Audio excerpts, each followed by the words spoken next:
Hello everybody, and in today's video we're going to be unboxing what's very nearly a vintage piece of digital camera equipment at this point, the Sony LA-EA5 Alpha to E-mount adapter. So this is the actual Sony OEM adapter that's used for mounting alpha lenses on E-mount cameras. There are a few different models of this. I went with the 5 simply because it seemed to be the least complex of them and also the smallest.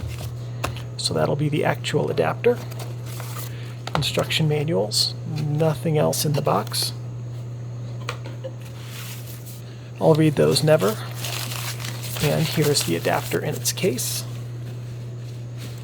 That is a nice little touch. I really was not expecting this to show up in a case. Here's the actual adapter itself.